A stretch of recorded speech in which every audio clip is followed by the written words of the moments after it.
पढ़ लेंगे श्रेष्ठ गीत दूसरा अध्याय का 15 पद।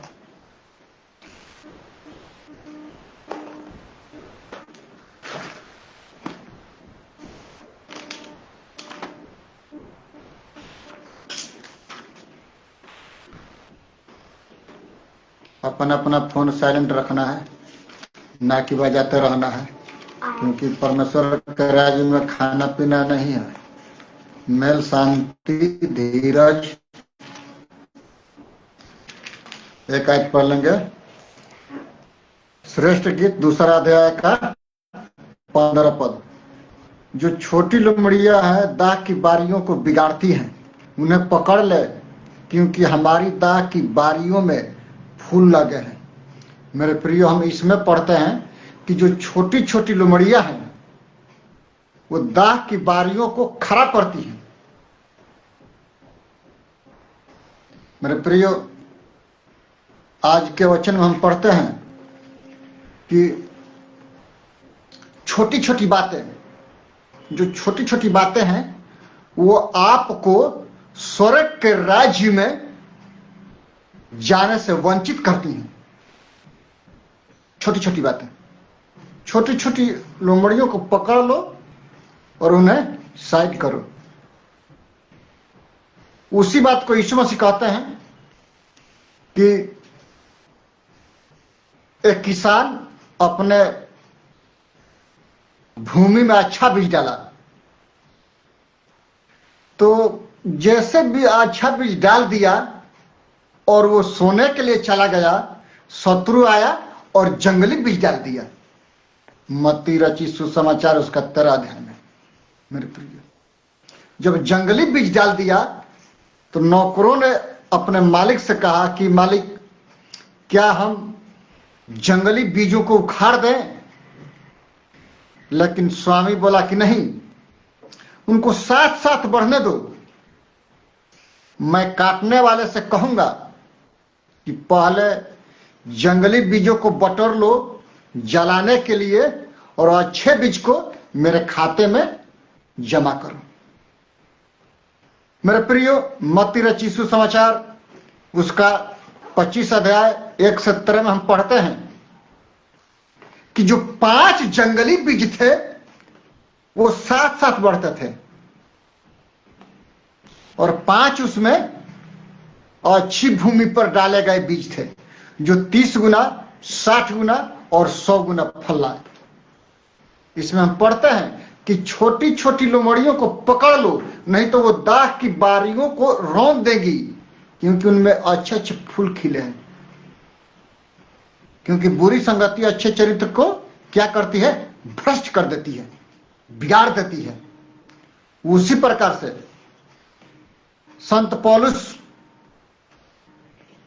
रोमियो की पत्री 12 अध्याय के 1 और 2 में पढ़ते हैं।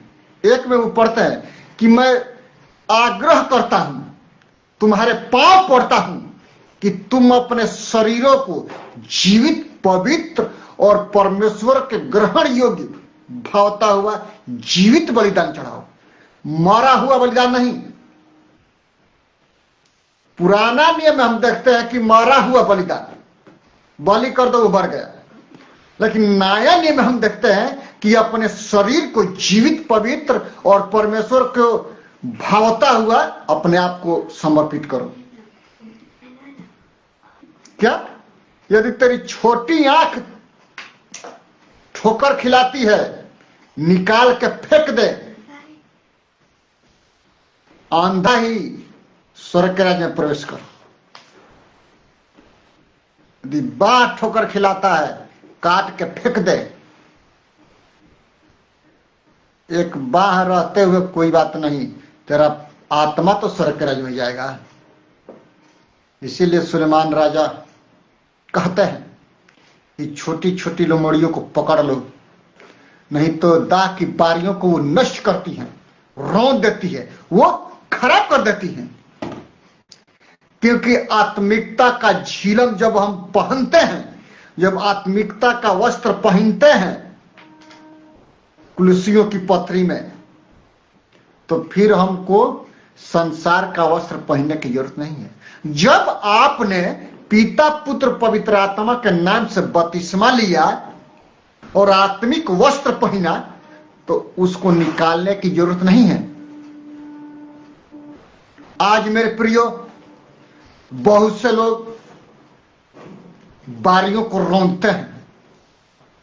क्या? बहुत से लोग बारियों को रौंदते हैं और उनका जो शिष्य होते हैं वही बात सीखते हैं। वचन कहता है कि परमेश्वर ने संसार के मूर्खों को चुना कि ज्ञानवानों को क्या करे, लज्जित करे। यीशु मसीह मास्टरमाइंड व्यक्ति को चुना। संसार के नजर में वो वर्क मूर्खता गिना जाता है, लेकिन एक मास्टरमाइंड व्यक्ति को परमेश्वर चुनता है, चाहे वो अनपढ़ हो, गंवार हो, बकरी चराने वाला हो या भेड़ चराने वाला, उसको परमेश्वर राजा बनाता है और इस्राएल कौम का बागडोर उसके हाथ में देता है चलाने के लिए। मेरे प्रियो, क्यों? क्योंकि उसका दिल परमेश्वर देखता है, उसका लंबाई चौड़ाई ऊंचाई उसके हाथ में फिट होती है। इसीलिए परमेश्वर भेड़ बकरी चराने वाला व्यक्ति को सिंहासन पर बैठाता है, कंगाल को घूरे पर से उठा करके राजा बनाता है वो। जब हम पहला सामुएल 16 अध्याय में हम पढ़ते हैं कि ईशे के घर में जब सामुएल जाते हैं तो जितने ग्रामवासी थरथरा जाते हैं, क्या तुम मित्र भाव से आया है? तो बोला कि हाँ, हमने मित्र भाव से आया है। भोज हुआ, बोला कि हम खाना नहीं खाएंगे जब तक मैं तेरे पुत्रों में से एक को मैं राजा न घोषित न कर दूं, तब तक मैं खाना खाऊंगा ही नहीं। अभिषेक न करूं तब तक खाना नहीं खाऊंगा। ईसे के 7 पुत्रों को वो छठ दिया। 8वां बेटा था ये दाऊद राजा। जब उसके पास आते हैं तो ये दौड़ करके रनिंग करके दौड़ करके जाकर के अभिषेक करते हैं, क्योंकि परमेश्वर की आत्मा सामुएल पर इतना प्रबल से उतरा कि वो दौड़ करके जाकर के दाऊद राजा को अभिषेक करते हैं। मेरे प्रिय,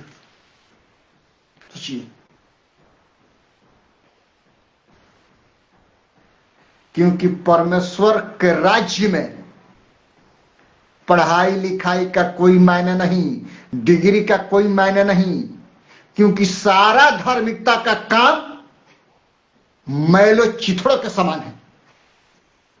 इसमें हम पढ़ते हैं कि छोटी छोटी लोमड़ियों को पकड़ और उनको कैद करके रख दे, नहीं तो वो सबको खराब कर देंगी।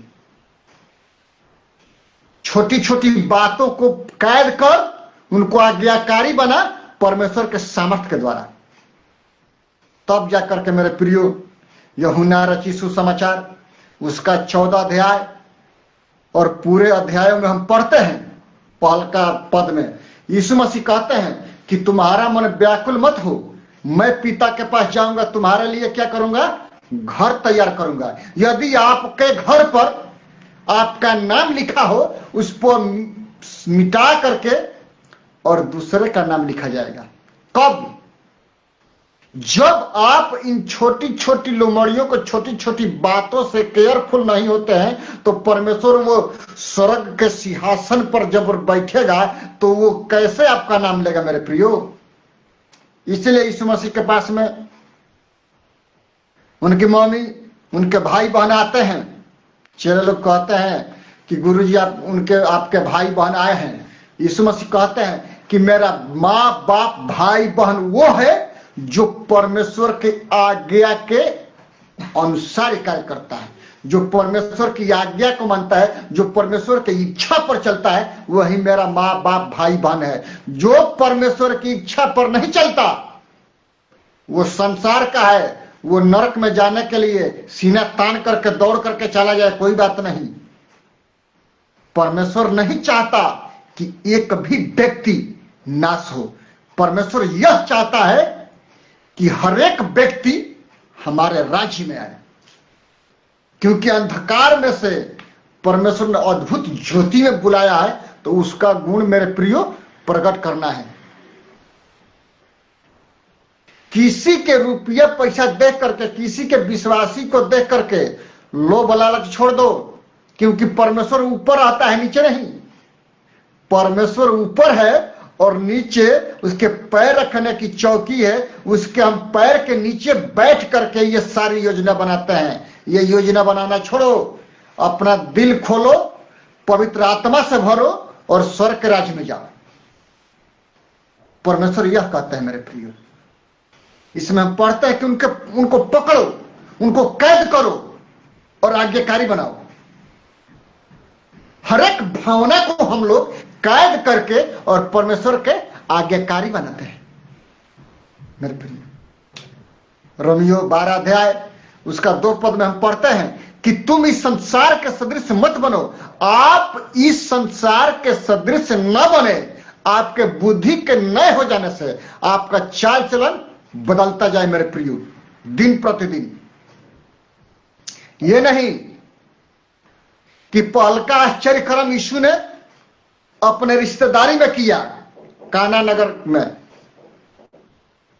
दाखरस घट गया। दाखरस जहां से बटा रहा था वहीं पर वो बैठा था। जैसे घटा, मरियम आती है और कहती है कि दाखरस घट गया। यीशु मसीह कहते हैं कि हे नारी, अभी मेरा समय नहीं आया है। लेकिन मरियम उनकी माता बुरा नहीं मानी, क्योंकि वो जानती थी कि परमेश्वर का पुत्र है, हमारा उद्धार करता है, हमारा सृष्टि करता है, राजाओं का राजा है, प्रभुओं का प्रभु है। उसके बिना एक भी पाता खरखरा नहीं सकता है मेरे प्रियो। ये नहीं बोलना पादरी के बीवियों और परिवार के लोगों कि यीशु मसीह हमारे पति के जेब में है, निकाल करके प्रार्थना कर लेंगे, स्वर्ग में चले जाएंगे। ये छोड़ो, आगे बढ़ो। वहां पर जितने दाखरस बांटने वाले थे घट गया। यीशु मसीह कहा कि उसको पलट दो कि कुछ बचा हो कि नहीं, अच्छा से धोदा दो, उसको सफाई अच्छा से करो। इसलिए कि कई प्रकार की थिंकिंग होती है। पानी से मुंह लोग भर दिया और बांटने वाले से कहे कि बाराती के प्रधान को दो ये ले जा करके। जैसे प्रधान पिया उसका दिमाग फ्रेश हो गया। वो कहता कि अच्छा से अच्छा दाखरस अभी तक बचा करके रखा था। लेकिन नौकर लोग जानते थे कि वो कैसे बना है। उसकी कीर्ति सारे रिश्तेदारों में, गांव गांव में फैल गई मेरे प्रियो। यीशु मसीह पहल का आश्चर्य कर्म अपने रिश्तेदार में क्यों किए? आपके रिश्तेदारी में बहुत सारे पास्टर हैं, अपने रिश्तेदारों में जाने से कतरा जाते हैं, लज्जित होते हैं, शर्म नहीं करना। यीशु कहते हैं कि मैं जब स्वर्ग के सिंहासन में जब आऊंगा तो तेरा नाम लेने से शर्माऊंगा, क्योंकि तू अपने भाइयों में, आप अपने भाइयों में, रिश्तेदारों में, समाजों में नाम लेने से शर्म करते हैं। इसमें हम पढ़ते हैं कि छोटी छोटी बातों को कैद कर और उनको आज्ञाकारी बना, क्योंकि दाख की बारी में फूल अच्छे अच्छे खिले हैं। तो जब अच्छे अच्छे फूल खिलते हैं 30 गुना, 60 गुना, 70 गुना, 80 गुना, 100 गुना, तो अच्छा फल लाते हैं। अच्छी भूमि पर गिरा गया बीज 100 गुना फल लाता है मेरे प्रिय। जो व्यक्ति अपने आप को कहता कि हम क्रिश्चियन हैं, पादरी हैं, अपने रिश्तेदारों से बात नहीं करता, वो कहेगा यीशु मसीह का मानने वाला है, यीशु मसीह को नहीं मानता। वो तो अपना काम करने से शरीर उसका घिस जाएगा, तो इसीलिए काम चोर है। वो बाइबल पकड़ करके पादरी बन गया। सेकुलर पढ़ाई से हार्ड बाइबल की पढ़ाई है, पढ़ने वालों के लिए। नहीं पढ़ने वालों के लिए कोई बात नहीं। More prayer more power, less prayer less power, no prayer no power.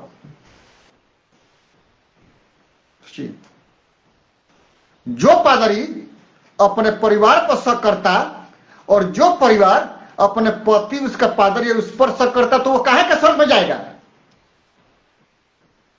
वो तो हिंदुए रहता तो अच्छा रहता कि एक तरफ में तो रहता, ये तो बीच में है, तो बीच में के लोग कहां जाएंगे भाई? बीच में रास्ता ही नहीं है, या तो नरक जा या तो स्वर्ग जा, दो ही रास्ता ही है, तीसरा रास्ता है ही नहीं। अपने अपने पापों से मन फिराओ, यीशु के पास आओ, यीशु आपके जीवन में कार्य करेगा।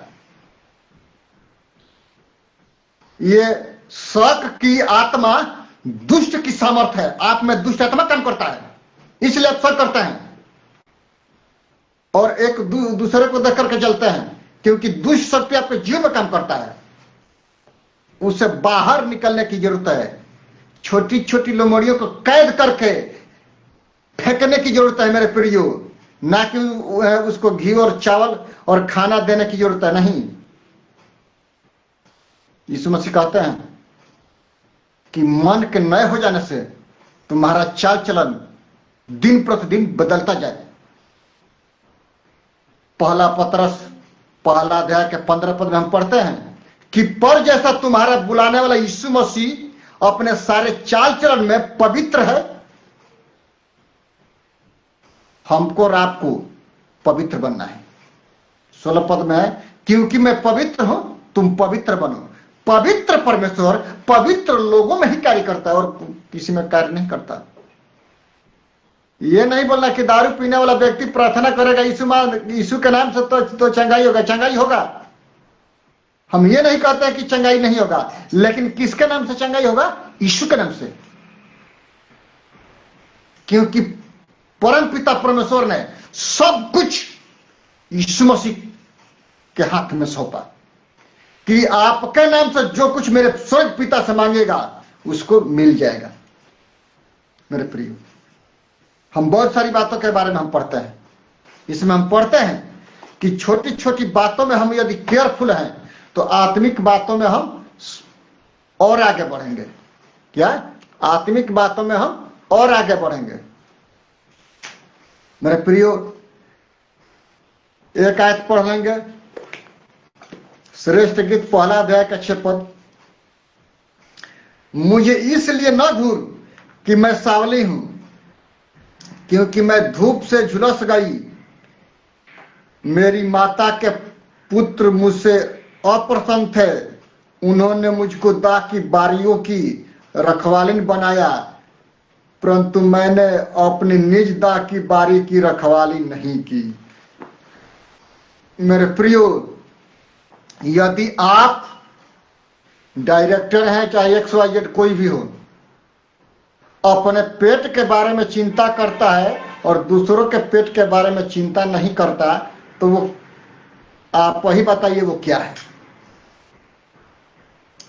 परमेश्वर का वचन कहता है कि हम यदि अपने दाह के बारी को अच्छी तरह से रखवाली भी करें और दूसरों के हित के बारे में भी सोचें। पौलुस कहते हैं कि यदि हम कमजोर हैं और एक बलवान व्यक्ति को खींचेंगे तो वो हम ही को खींच करके गड्ढे में गिरा देगा।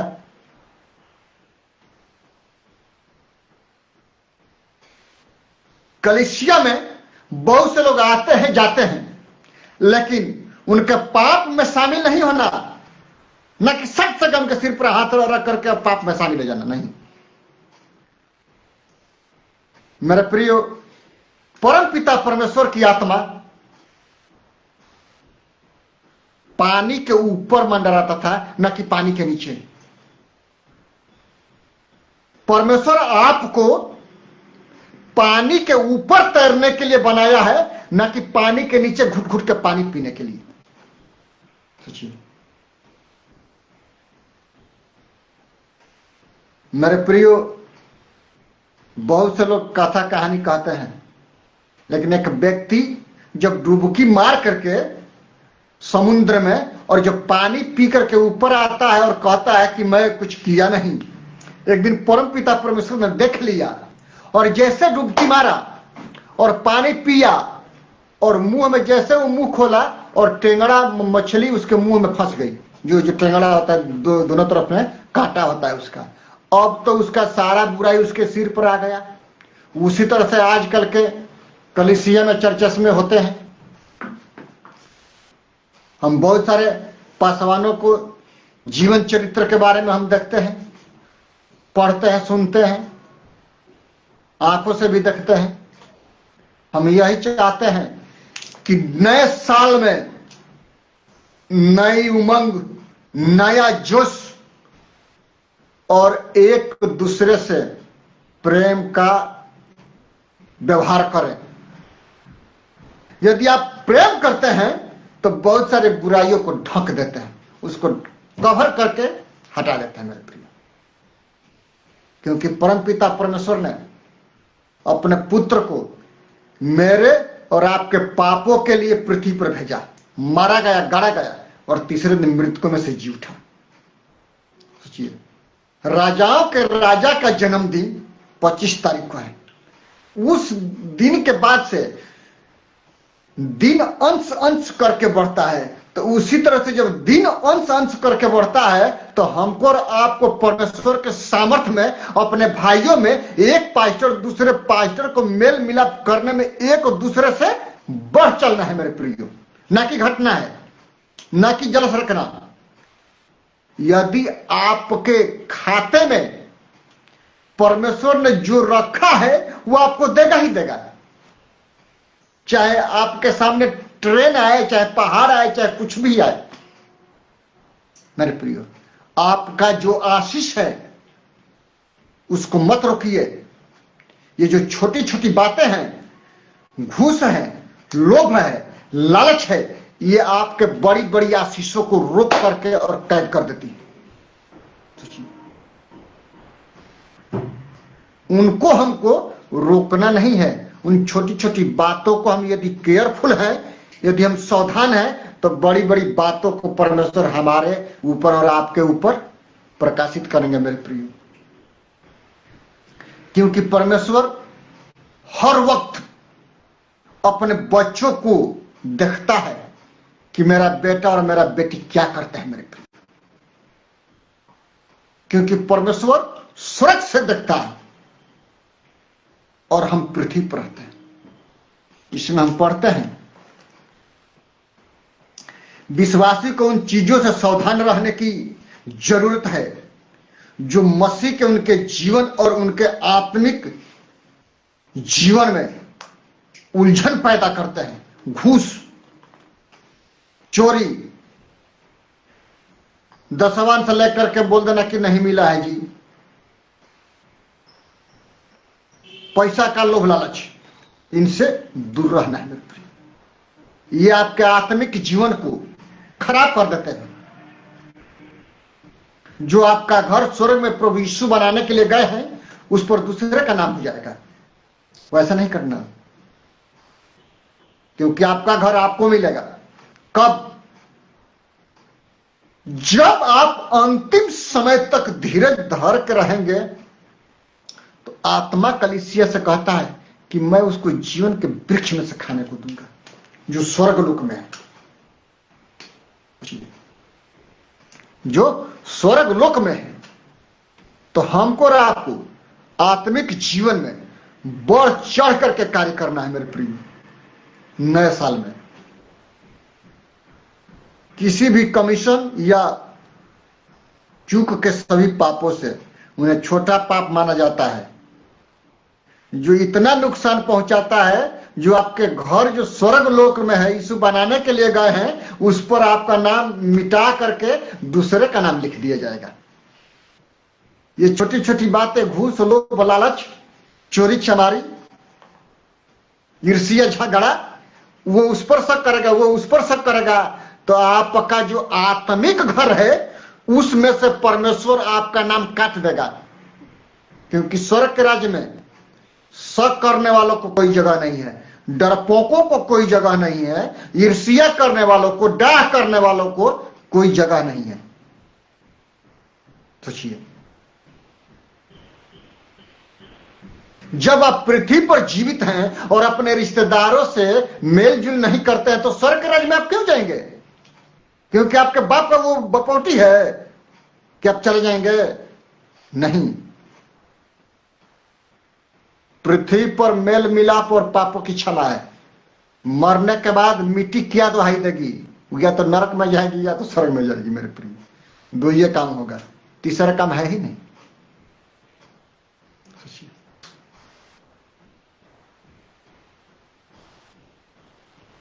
इसीलिए यीशु मसीह कहते हैं कि अपने अपने पापों से मन फिराओ, यीशु के पास आओ, यीशु आपको अनंत काल का जीवन देंगे।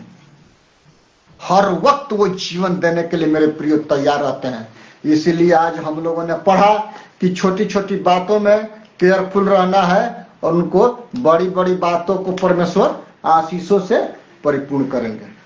वो हर वक्त आशीष देने के लिए तैयार रहते हैं मेरे प्रिय। आइए हम प्रार्थना करें। पिता, हम धन्यवाद करते हैं महान प्रभु, सुंदर समय के लिए, सुंदर दिन के लिए। महान प्रभु, जितने लोग ऑनलाइन ऑफलाइन में देखते हैं पिता, उनके आत्मिक आंखों को खोल दे पिता, कि आपके प्रतिरूप को देख सके पिता। यदि कोई बीमारी के हालात में खुदावंत, उनके हृदय में कि हर एक मनोकामनाओं को पिता आप स्वर्ग से देखते हैं पिता। उनके हृदय को जांचने वाला आप है महान प्रभु, हम नहीं महान प्रभु जी। उनके इच्छा के मुताबिक कार्य कर महान प्रभु। उनके दिल में जो भी बीमारियां हैं पिता, उनके शरीर में जो भी कमजोरियां हैं पिता, अपना छेदा हुआ हाथ बढ़ा करके उनको चंगाई दीजिए महान प्रभु जी। हम प्रार्थना करते हैं पिता पूरे भारतवर्ष के शासन व्यवस्था के लिए महान प्रभु जी, भारतवर्ष के लोगों के लिए पिता आप आशीष कीजिए। इस्राएल जाति को पिता, पुत्र, पवित्र आत्मा के नाम से आशीषित करते हैं पिता। जो बीएसएफ के जवान जो बॉर्डर पर रहते हैं, सरहद पर पिता, उनके परिवार को आपके हाथों में देते हैं, उनके जीवन को आपके हाथों में देते हैं पिता। आप आशीष कीजिए महान प्रभु। मैं अपने आप को, दोनों बच्चों को, मैडम को आपके हाथों में देते हैं पिता। आप कार्य कीजिए महान प्रभु। प्रार्थना करते हैं महान प्रभु जी, जितने लोग प्रार्थना के द्वारा, फाइनेंशियल सपोर्ट के द्वारा मदद करते हैं पिता, उनके परिवारों को, उनके रिश्तेदारों को, उनके जीवन में आप कार्य कीजिए महान प्रभु। धन्यवाद करते हैं खुदा। जितने लोग बाहर जाकर के प्रचार करते हैं महान प्रभु जी, आपके राज्य का सुसमाचार की घोषणा करते हैं महान प्रभु, उनके पूरे परिवारों को आपके हाथों में देते हैं। आप उनके जीवन में कार्य कीजिए महान प्रभु जी।